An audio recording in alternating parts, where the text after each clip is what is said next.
नमस्कार भक्तजनों, आइए बालकांड दोहा नंबर 5 से आरंभ करती हूँ। भावार्थ। संत और असंतों के चरणों की वंदना कर लिए तुलसीदास जी महाराज अब आगे की कथा आपको सुनाती हूँ। दुष्टों और पापों अवगुणों साधुओं की गुण की कथाएं अब सुनाने चल रही हूँ। तो आइए आप लोग ध्यान से सुनिए और लाइक शेयर सब्सक्राइब कीजिए।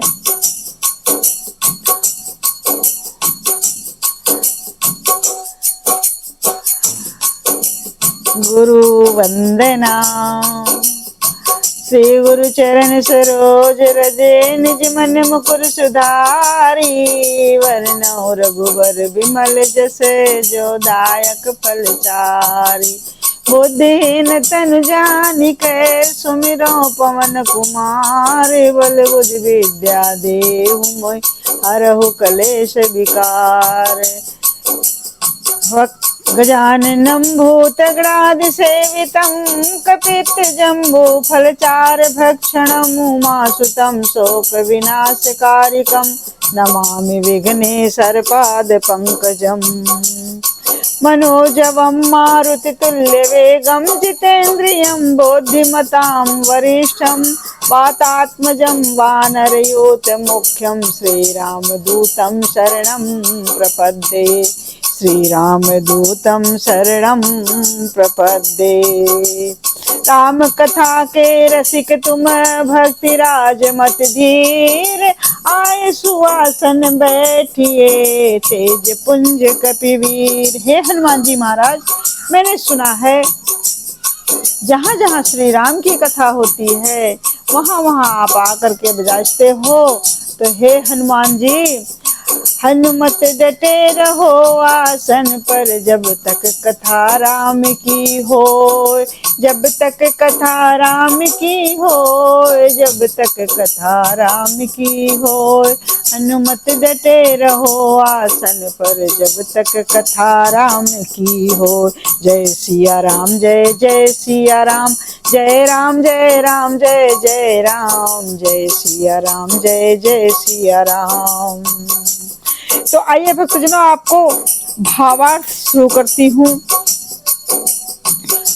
दोहा नंबर 5 से बालकांड तुलसीकृत रामायण श्री रामचरितमानस दोहा नंबर 5। भला तुलसीदास जी महाराज कहते हैं, भला भलाई ही ग्रहण करता है और नीच नीचता को ग्रहण किया रहता है। अमृत की सराहना अमर करने में होती है और विष की मारने में। दुष्टों के पापों और अवगुणों की और साधुओं के गुणों की कथाएं दोनों ही अपार और अथाह समुद्र हैं। इसी से कुछ गुण और दोषों का वर्णन किया गया है, क्योंकि बिना पहचानने उनका ग्रहण या त्याग नहीं हो सकता है। भले बुरे सभी ब्रह्मा के पैदा किए हुए हैं, पर गुण और दोषों का विचार कर वेदों ने उनको अलग अलग कर दिया है। वेद, इतिहास और पुराण कहते हैं कि ब्रह्मा की ये सृष्टि गुण अवगुणों से सनी हुई है। दुख सुख, पाप पुण्य, दिन रात, साधु असाधु, सुजाति कुजाति, दानव देवता, ऊंच नीच, विष अमृत, सुजीवन सुंदर जीवन, मृत्यु माया ब्रह्म, जीव ईश्वर, संपत्ति दरिद्रता, रंक राजा, काशी मगध, गंगा कर्मनाशा, मारवाड़ मालवा, ब्राह्मण कसाई, स्वर्ग नरक, अनुराग वैराग्य, ये सभी पदार्थ ब्रह्मा की सृष्टि में हैं। वेद शास्त्रों ने उनके गुण दोषों का विभाग किया कर दिया है, अर्थात उनके विभागों का वितरण किया है, बांट दिया है, अलग अलग बांट दिया है। विधाता ने इस जड़ चेतन विश्व को गुण दोष में रचा है, किंतु जिसमें गुण है और दोष भी है, अर्थात गुण दोषमय है। किंतु संत रूपी हंस दोष रूपी जल को छोड़कर गुण रूपी दूध को ही ग्रहण करते हैं। जिस प्रकार से हंस दूध को छोड़ करके दूध को चुन लेते हैं और पानी को छोड़ देते हैं। विधाता जब इस प्रकार का हंस का सा विवेक देते हैं तो दोषों को छोड़कर मन गुणों में अनुरक्त होता है। काल स्वभाव और कर्म की प्रबलता से भले लोग साधु भी माया के वश में होकर कभी कभी भलाई से चूक जाते हैं। भगवान के भक्त जैसे उस चूक को सुधार लेते हैं और दुख दोषों को मिटाकर निर्मल यश देते हैं, वैसे ही दुष्ट भी कभी कभी उत्तम संग पाकर भलाई करते हैं, परंतु उनका कभी भंग न होने वाला मलिन स्वभाव नहीं मिटता है। वे वेशधारी ठग हैं, उन्हें भी अच्छा साधु का सा वेश बनाए देखकर वेश के प्रताप से जगत पूजता है, परंतु एक ना एक दिन वे चौड़े ही आ जाते हैं, अर्थात उनका भेद खुल जाता है और अंत तक उनका कपट नहीं निभता, जैसे काल में रावण और राहु का हाल हुआ। बुरा वेश बना लेने पर भी साधु का सम्मान ही होता है, जैसे जगत में जामवान और हनुमान जी का हुआ। बुरे संग से हानि और अच्छे संग से लाभ होता है, यह बात लोक और वेद में है और सभी लोग इसको जानते हैं। पवन के संग से धूल आकाश पर चढ़ जाती है और वही नीचे की ओर बहने वाले जल के संग से कीचड़ में मिल जाती है। साधु के घर से के तोता मैना राम राम सुमरते हैं और वही असाधु के घर के तोता मैना गिन गिन कर गालियां देते हैं। कुसंग के कारण धुआं कालिक कहलाता है, वही धुआं सुसंग से सुंदर स्याही होकर पुराण लिखने में काम आता है और वही धुआं जल अग्नि और पवन के संग से बादल होकर जगत को जीवन देने वाला जल बन जाता है और बारिश करता है। ग्रह, औषधि, जल, वायु और वस्त्र ये सब भी कुसंग और सुसंग पाकर संसार में बुरे और भले पदार्थ हो जाते हैं।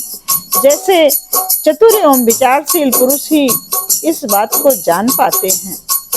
महीने के दोनों पखवाड़ों में उजाला और अंधेरा समान ही रहता है, न छोटा होता है न बड़ा होता है, किंतु एक पक्ष में उजाला होता है, एक पक्ष में अंधेरा होता है, परंतु विधाता ने इसके नाम में भेद कर दिया है। एक का नाम शुक्ल पक्ष और दूसरे का नाम कृष्ण पक्ष रख दिया है। एक को चंद्रमा का बढ़ाने वाला और दूसरे को उसका घटाने वाला समझकर जगत ने एक को सुयश और दूसरे को अपयश वाला बना दिया है। जगत में जितने जड़ और चेतन जीव हैं, सबको राममय जानकर मैं उन सब के चरण कमलों की सदा दोनों हाथ जोड़कर वंदना करता हूँ। जय सिया राम, जय जय सिया राम, जय सिया राम, जय जय सिया राम। देवता, दैत्य, मनुष्य, नाग, पक्षी, प्रेत, पितर, गंधर्व, किन्नर और निशाचर सबको मैं प्रणाम करता हूँ। सब पर मुझ पर सब कृपा कीजिए।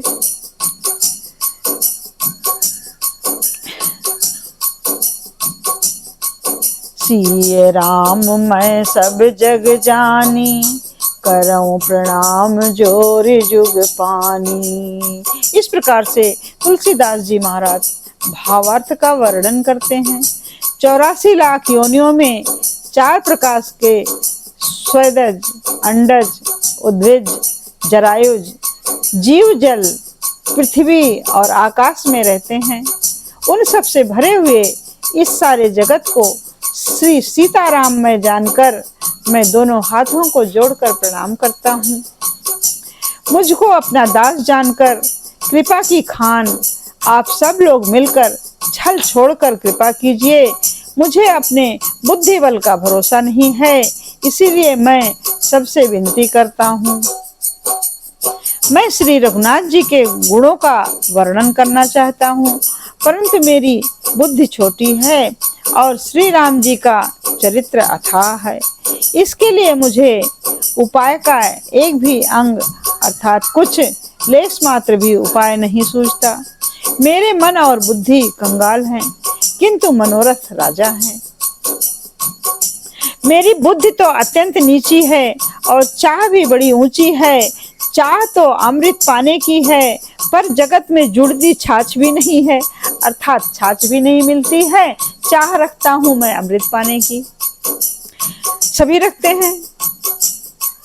सज्जन मेरी ढिठाई को क्षमा करेंगे और मेरे बाल वचनों को मन लगाकर प्रेम पूर्वक सुनेंगे। इस प्रकार तुलसीदास जी महाराज वर्णन कर रहे हैं।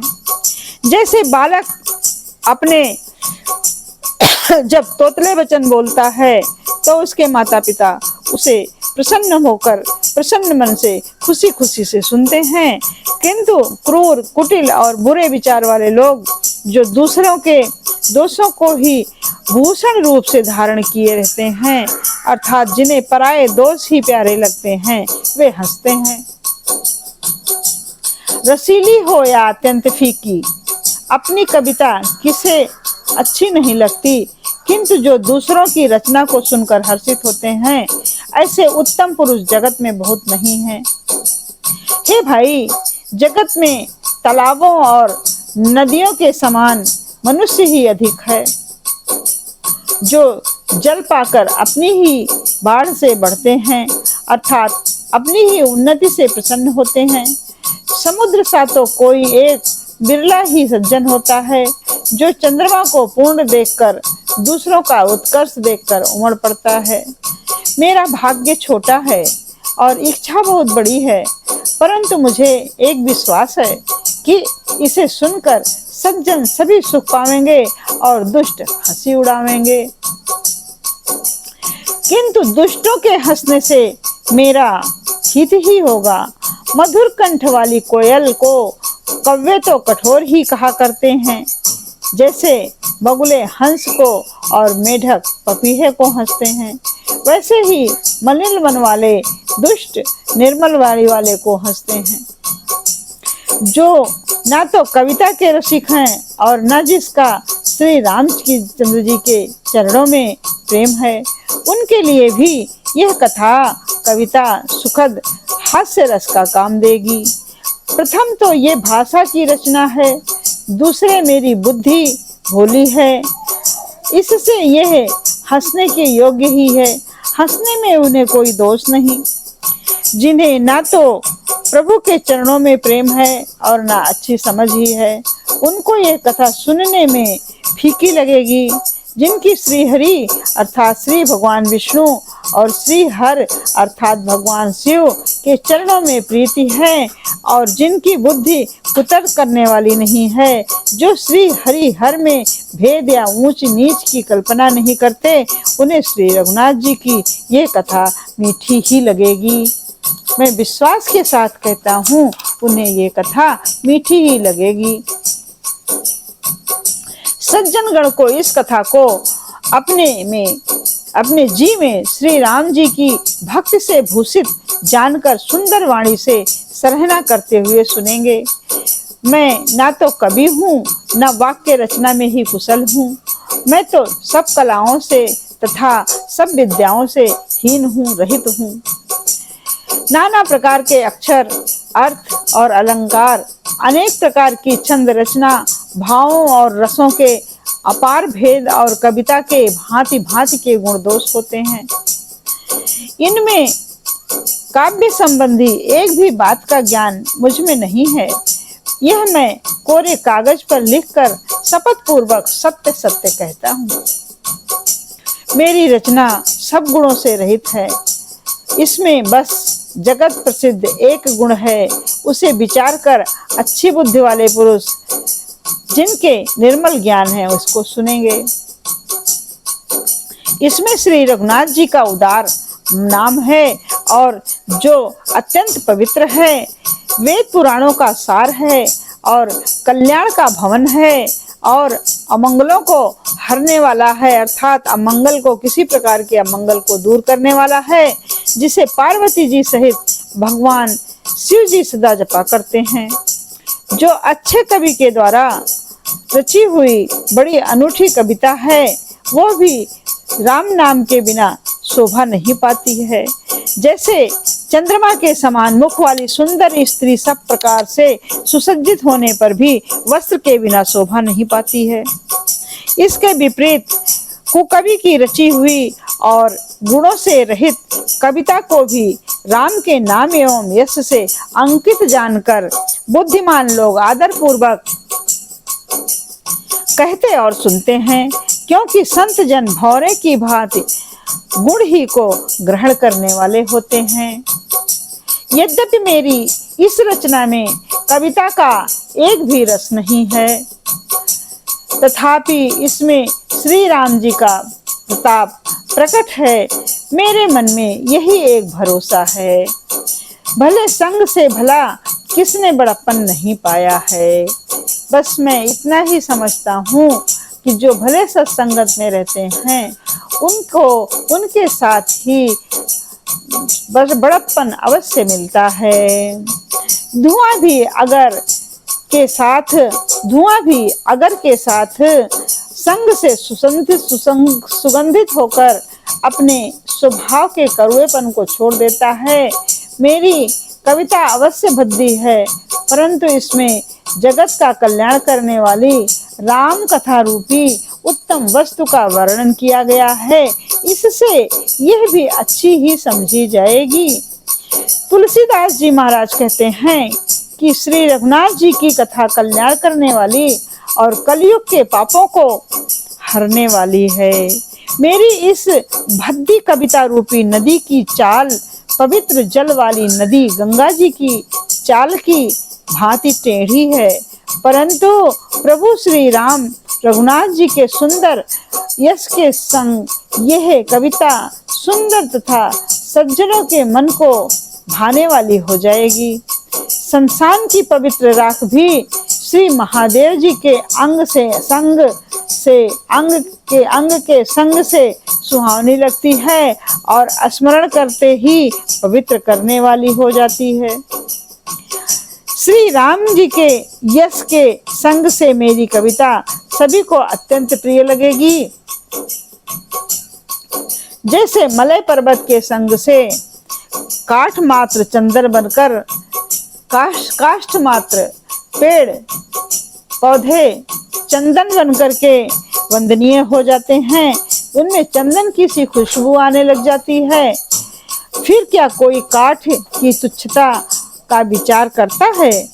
श्यामा गौ काली होने पर भी उसका दूध उज्जवल और बहुत गुणकारी होता है, यही समझकर सब लोग उसे पीते हैं। इसी तरह गंवारू भाषा में होने पर भी श्री सीताराम जी के यश को बुद्धिमान लोग बड़े चाव से गाते और सुनते हैं।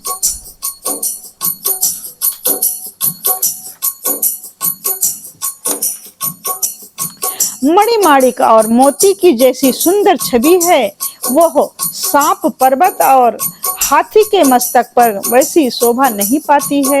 राजा के मुकुट और नवयुवती स्त्री के शरीर को पाकर ही ये सब अधिक शोभा को प्राप्त होते हैं।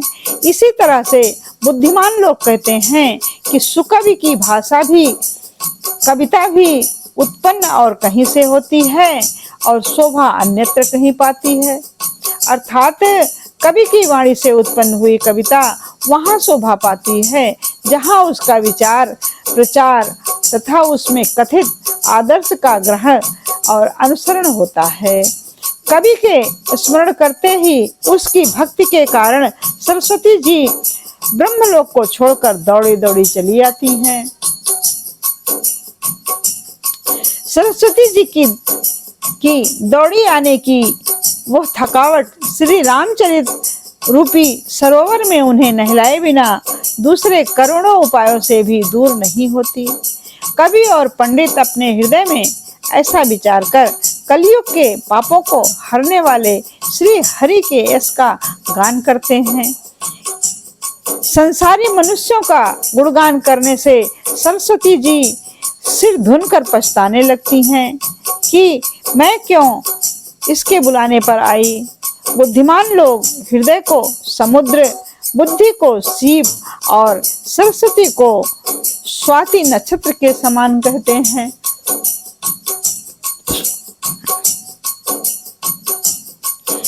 इसमें यदि श्रेष्ठ विचार रूपी जल बरसता है तो मुक्तामणि के समान सुंदर कविता होती है।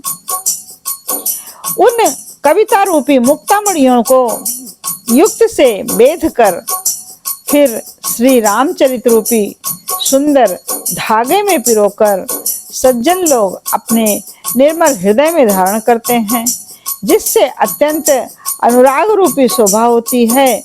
वे आत्यंतिक प्रेम को प्राप्त होते हैं।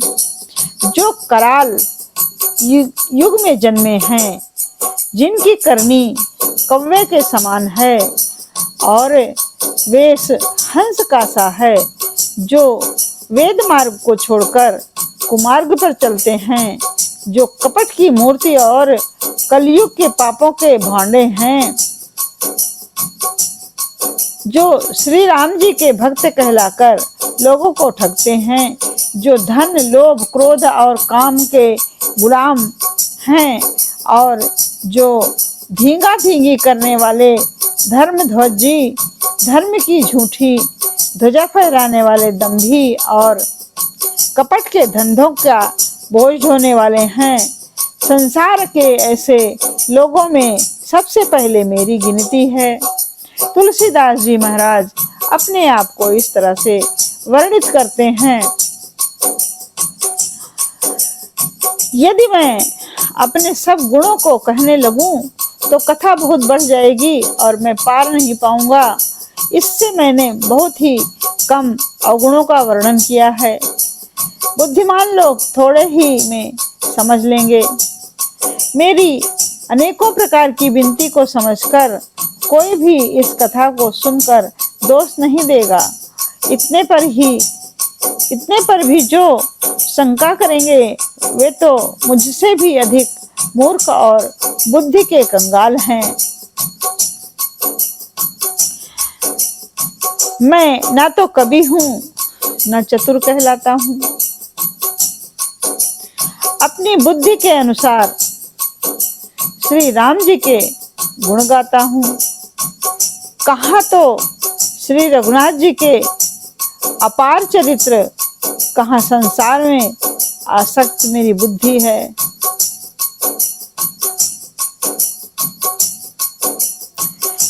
जिस हवा से सुमेर पर्वत पहाड़ उड़ जाते हैं, कहिए तो उसके सामने रोई किस काम, किस गिनती में है। श्री राम जी की असीम प्रभुता को समझकर कथा रचने में मेरा मन बहुत हिचकता है। श्री सरस्वती जी की, शेष जी, शिव जी, ब्रह्मा जी, शास्त्र, वेद और पुराण ये सब नेति नेति कहकर पार नहीं पाकर ऐसा नहीं है, ऐसा नहीं कहते हुए सदा जिनका गुणगान किया करते हैं,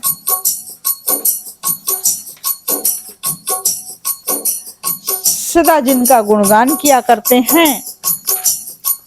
यद्यपि प्रभु श्री राम जी की प्रभुता को तो सब ऐसी अकथनीय ही जानते हैं, तथापि कहे बिना कोई नहीं रहा।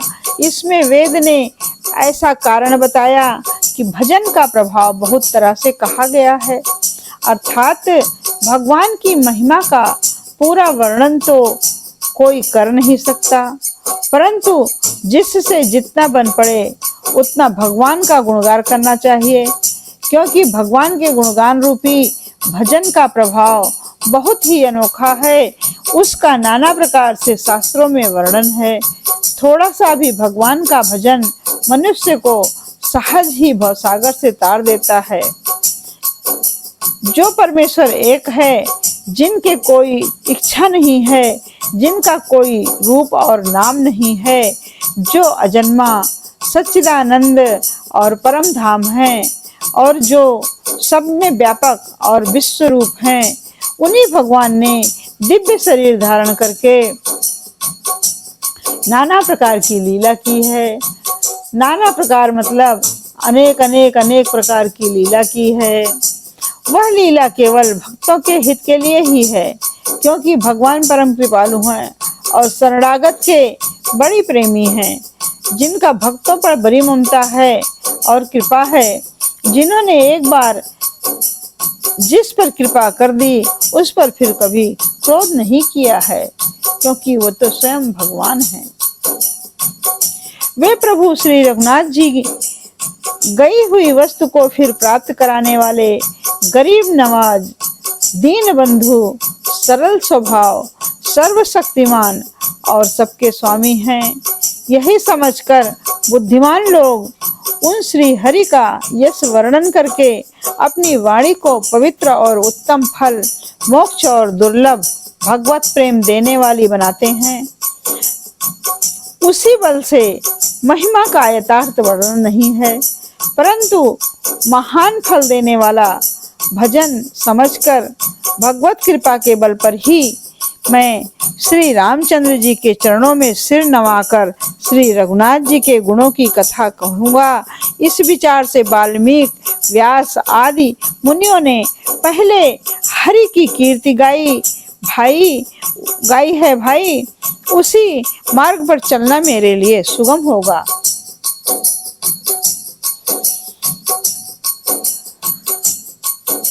जो अत्यंत बड़ी श्रेष्ठ नदियां हैं, यदि राजा उन पर पुल बंधा देता है तो अत्यंत छोटी चींटियां भी उन पर चढ़कर बिना ही परिश्रम के पार चली जाती हैं। इसी प्रकार मुनियों के वर्णन के सहारे मैं भी श्री रामचरित का वर्णन सहज ही कर सकूंगा। इस प्रकार मन को बल दिखाकर मैं श्री रघुनाथ जी की सुहावनी कथा की रचना करूंगा। व्यास आदि अनेकों श्रेष्ठ कवि हो गए हैं, जिन्होंने बड़े आदर से श्री हरि का सुयश वर्णन किया है। मैं उन सब श्रेष्ठ कवियों के चरण कमलों की वंदना करता हूँ, प्रणाम करता हूँ। वे सब मेरे मनोरथों को पूरा करें। कलयुग के भी उन कवियों को मैं प्रणाम करता हूँ, जिन्होंने श्री रघुनाथ जी के समूहों का वर्णन किया है। जो बड़े बुद्धिमान प्राकृत कवि हैं, जिन्होंने भाषा में हरि चरित्रों का वर्णन किया है। जो ऐसे कवि पहले हो चुके हैं, जो इस समय वर्तमान हैं और जो आगे भी होंगे, उन सबको मैं सारा कपट त्याग कर प्रणाम करता हूँ। इसलिए आप सब प्रसन्न होकर यह वरदान दीजिए कि साधु समाज में मेरी कविता का सम्मान हो, क्योंकि बुद्धिमान लोग जिस कविता का आदर नहीं करते, मूर्ख कवि ही उसकी रचना का व्यर्थ परिश्रम करते हैं।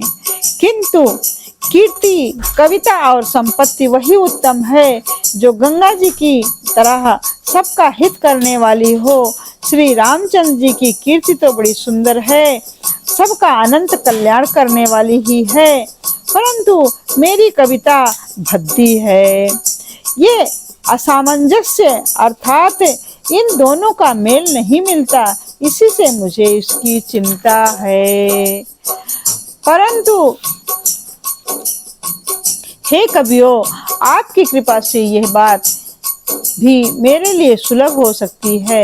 रेशम की सिलाई टाट पर भी सुहावनी लगती है। मंगल भवन मंगल हारी, द्रवहु सो दशरथ अजिर बिहारी।